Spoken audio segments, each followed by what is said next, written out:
Friends, good morning. బాగున్నారా? నేనైతే బాగున్నాను, క్షేమంగా ఉన్నాను, సజీవంగా ఉన్నాను, సజీవ లెక్కలో ఉన్నాను. కాబట్టి మీ ముందుకు వచ్చే ధన్యతను కృపని యేసయ్య నాకు అనుగ్రహించాడు. కాబట్టి ప్రభువుని గణపరుస్తున్నాను. నా తరఫు నుంచి అయితే ప్రభు నామానికే మహిమ, ఘనత, ప్రభావాలు కలుగును కాకండి. ఉదయకాలం సాటర్డే వీకెండ్లో ఉన్నాం. మనము జూలై 4లో ఉన్నామండి.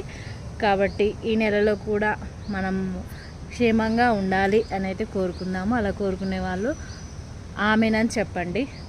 సజీవ లెక్కలో ఉన్నందుకు కూడా ప్రభు కృతజ్ఞత తెలుపని వారు, ప్రభువుని బిలీవ్ అయిన వాళ్ళు కృతజ్ఞత తెలపగలరు అని గుర్తు చేస్తున్నాను. ప్రభు ఇచ్చి వాగ్దానం ముందుగా మీ ముందు చదివి వినిపిస్తానండి.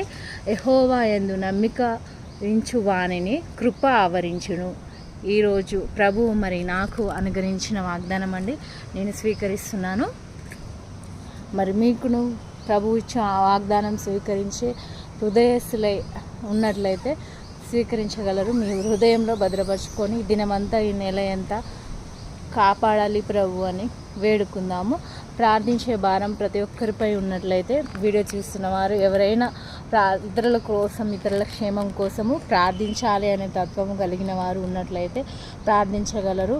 ఇతరుల అందరి కోసమును ఈరోజు జన్మించిన చంటి బిడ్డలకు ఆయుష్ను, ఆరోగ్యాన్ని యేసయ్య దయచేయాలని మనం తప్పకుండా కోరుకుందాము. అటు భారం మనపై ఉన్నది కాబట్టి జన్మించిన ప్రతి బిడ్డ కూడా క్షేమంగా ఉండును గాక. మరియు ఈరోజు బర్త్డే సెలబ్రేషన్ చేసుకునేవారు, నూతనమైన ఫంక్షన్ చేసుకునేవారు, గృహప్రవేశం, నూతనమైన వస్తువులు కొనుగోలు చేసేవాళ్ళు, అమ్మకాలు చేసేవారు, స్థలములు కొనుక్కునే వాళ్ళు అందరికి కూడా క్షేమం జరగాలి. యానివర్సరీలు చేసుకునే బిడ్డలకు కూడా ఆయుష్ను, ఆరోగ్యము, బర్త్డేస్ చేసుకునే వారికి కూడా ఆయుష్ను, ఆరోగ్యంను ప్రభు దయచేయునుగాక యేసు నామములో. Friends, Bharathi channel first time చూసినట్లయితే లైక్ చేయండి, కామెంట్ చేయండి. మీ ఉద్దేశాలను మరియు ప్రతిరోజు ప్రార్థించాలి అనే విశ్వాసము, భారం మీకు ఉన్నట్లయితే ప్రతిరోజు కూడా ప్రార్థించగలరు అని కోరుతున్నాను, గుర్తు చేస్తున్నానండి. మనము వస్తువులు కొత్తది కావాలి అనుకుంటాము.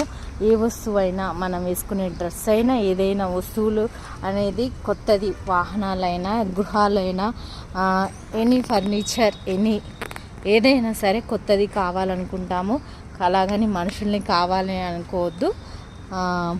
ఎందుకంటే మన జతపరిచిన వాడు, సిద్ధపరిచిన వాడు ఆయన చిత్తంలో ఉన్న వాటినే నెరవేరుస్తాడు యేసయ్య. కాబట్టి గుర్తు చేసుకోగలరు. మనుషుల్ని కొత్త వాళ్ళు, వృద్ధులు అయిపోయారని కొత్త వాళ్ళు కావాలి అనేసి అనుకోకూడదు.